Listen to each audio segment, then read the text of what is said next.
اگر تم دعوت کے کام کو اپنا کام بناؤ گے تو اللہ تمہارے بغیر تمہاری نسلوں کی حفاظت کریں گے اور تمہارے بغیر تمہارے علاقوں کی حفاظت کریں گے. تو حفاظت بھی دعوت میں اور نجات بھی دعوت میں اور ہدایت بھی دعوت میں اور زندگی کے اندر اللہ کی غیبی مددیں بھی دعوت میں. تو دعوت کے کام کو اپنا کام بنا کر کرنا اور ان محنتوں میں اپنی زندگیوں کو چلانا، اس راستے پر اللہ پاک نے ان محنتوں کو اٹھایا اور ان قربانیوں کو چلایا. اب عام طور سے اس راستے کی برکتوں کا بالعموم اس کی اجازت نہیں کہ آدمی ان کو کہتا رہے، لیکن کبھی کبھی ترغیباً کوئی بات آ جاتی ہے. ابھی ایک علاقے کی کارگزاری باہر کے ملک کے اندر سامنے آئی اور وہاں پر تذکرے چلنے لگے. انہوں نے کہا مالی کے علاقے کے اندر، افریقہ کے علاقے میں ہماری 4 مہینے کی جماعت گئی تھی اور وہ جماعت پیدل بنائی گئی اور چلتے چلتے راستے کے اندر گھاٹی آ گئی. اب وہ گھاٹی کے اوپر ہم چڑھنے لگے. اب چڑھتے چڑھتے ہم گھاٹی کی بلندی میں پہنچ گئے. اب ہم 4000 فیٹ اونچے ہو گئے اور نیچے کھائی نظر آنے لگی. اللہ کی شان یہ کہ ایک ساتھی کا پیر پھسلا اور وہ ایک دم نیچے گرا.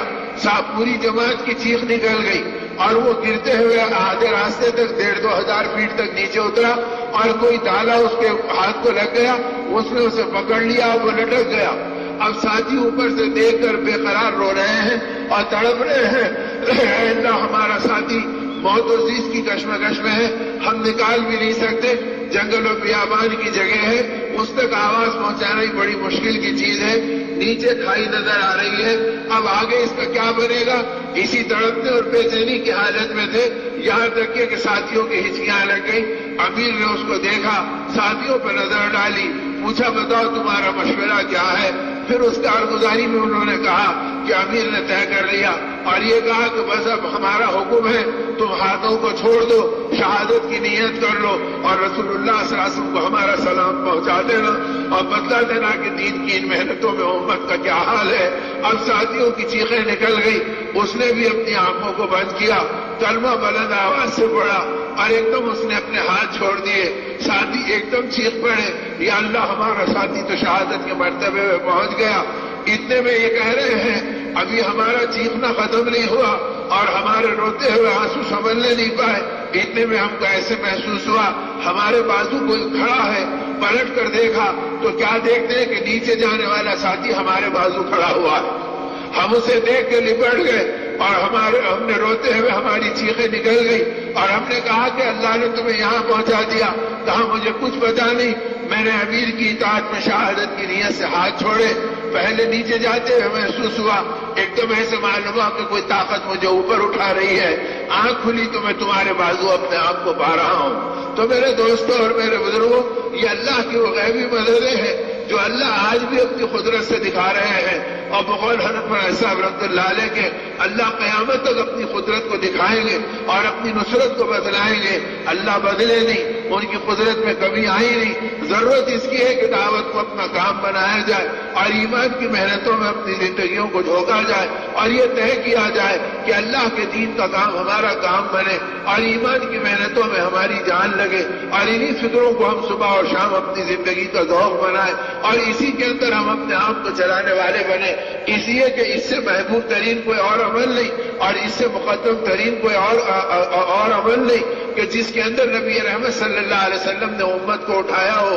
اور جب جب امت اٹھی ہے اللہ نے اپنی قدرت کی غیبی نشانیاں دکھلائی ہیں اور اپنے کرم کی چادر بچھائی ہے. اور جب دعوت کی محنت نکل گئی تو وہ امت جو سارے عالم کو ہدایت کی چادر میں لپیٹنے کے لیے آئی تھی، آج اس کے کلمے کے لالے پڑ گئے، اس کا ایمان خطرے میں پڑ گیا، اس کی اولاد ہم کے راستے کے اوپر جمنے سے رہ گئی. اس لیے میرے دوستوں اور میرے بزرگوں، اللہ ہمیں دین کی محنتوں میں لگائے اور ان صفات کے ساتھ لگائے. اور بقول حضرت مولانا سعید احمد صاحب رحمۃ اللہ علیہ کے فرمایا، اگر کام کرنے والے اپنی زندگی کو جانچنا چاہیں تو کسی اور کے محتسب مت بنو اور دوسروں کی زندگی مت ٹٹولو، اپنی زندگی کو آپ دیکھ لو. اور اگر یہ دیکھنا ہے کہ میرا دین صحیح ہے تو یہ دیکھو کہ میری دنیا اگر صحیح ہے تو میرا دین بھی صحیح ہے. اگر میرا وعدہ صحیح ہے، اگر میرا معاملہ صحیح ہے، اگر میری نگاہ صحیح ہے، اگر میرے خیالات رال نہیں ٹپکاتے، میرے جذبات دنیا کے اوپر نہیں اتراتے، تو اس کا مطلب یہ کہ اگر میری دنیا صحیح ہے تو میرا دین بھی صحیح ہے، میری اولاد بھی صحیح ہے، میرے گھرانے بھی صحیح راستے پہ چلیں گے. اور اگر ہماری اپنی زندگی میں دین کھوکھلا ہوگا تو ہمارے گھرانوں میں نفاق پلے گا، ہماری اولاد دین کی باغی بنے گی، ہماری عورتیں ایمان کا مذاق اڑائیں گی، اور ہماری زندگی بے وزن بن جائے گی، اور ہماری دعائیں بے جان بن جائے گی۔ اس لیے اگر اپنی زندگیوں کو بنانا ہے اور اپنی زندگیوں کو سنوارنا ہے تو اس کا راستہ صرف اور صرف دعوت اللہ کی محنتیں ہیں، اور ایمان کی اس پکار پر لبیک کہنا ہے، اور اللہ کے راستے کی اس نقل و حرکت کو اپنانا ہے۔ اب تو اللہ پاک نے ان کاموں کی حقانیت کو اتنا بڑھا دیا اور اتنا پھیلا دیا کہ وہ ائمہ حرم جو جن کے علاقوں میں کام کی عمومیت کا ماحول نہیں ہے، لیکن جب ان کے ہاں علماء حق پہنچے، ہمارے اکابر پہنچے، مولانا محمد عمر صاحب رحمۃ اللہ علیہ اپنے آخری زمانے میں پہنچے اور پہنچ کر دعا کی درخواست کی اور کارگزاری بیان کی تو وہ بے چین ہو کے کہنے لگے، شیخ اللہ نے تمہیں ایک حق کا کام دیا ہے، اب اس پر جمے رہو اور چلتے رہو۔ مولانا فرمایا مجھ پہ گریا تاری ہو گیا اور میں نے رو کر کہا کہ پتہ نہیں کہ ہم حق پر ہے یا نہیں ہے، دعا کر دو کہ اللہ ہمیں حق کا راستہ دے دے۔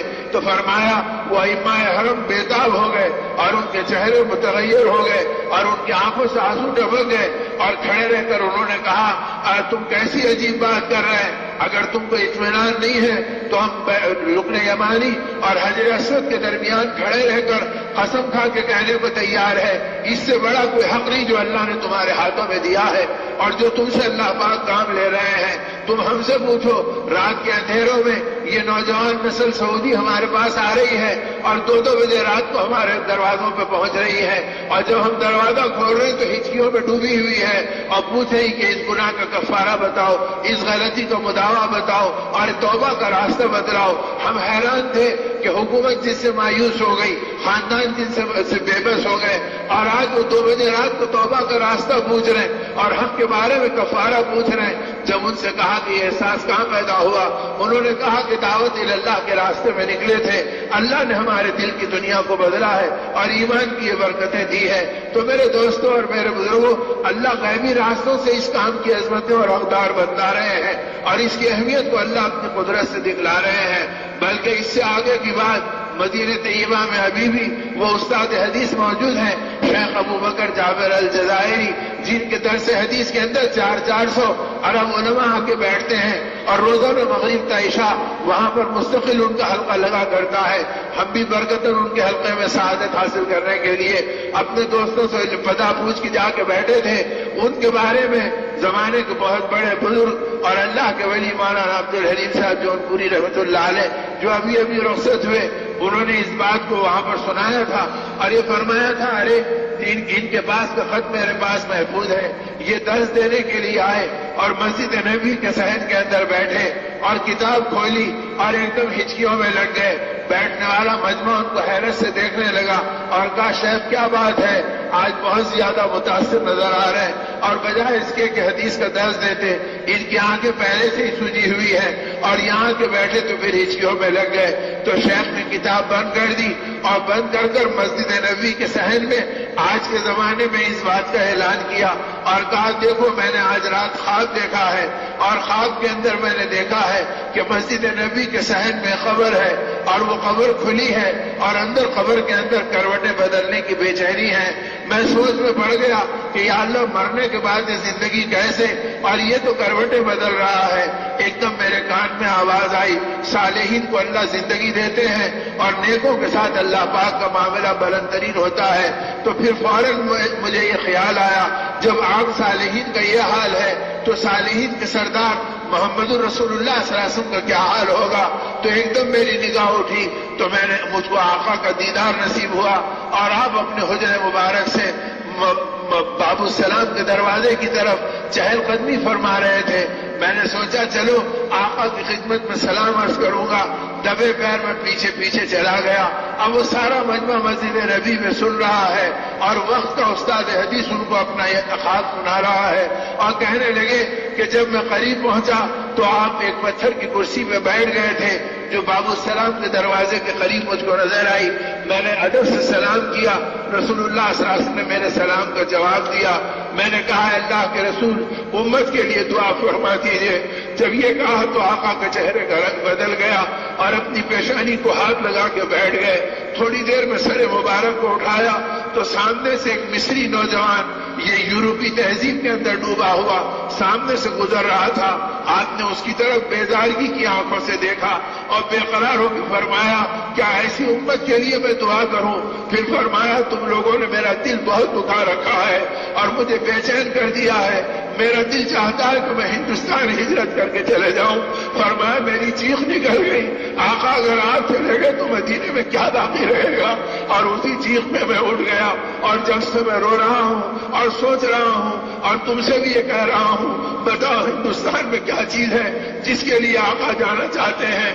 اگر کوئی چیز ہے تو دعوت اللہ کا کام ہے کہ لوگ اپنے بستر اپنے کاندھوں پہ اٹھاتے ہیں. اپنے امریکہ کے سفر کیے, تم نے تفریحوں کے لیے پیرس کے سفر کیے, لیکن تم نے محمد رسول اللہ صلی اللہ علیہ وسلم کے غم کو اپنا غم نہیں بنایا. اب اس کے بعد کیا کرنا چاہتے ہو؟ تو کہا کہ شیخ نے خود بھی رویا اور پوری مجلس کو ہچکیوں پہ ڈالا اور فرمایا آج عہد کرو کہ ہم دعوت کے کام کو اپنا کام بنائیں گے اور ان محنتوں میں چلیں گے.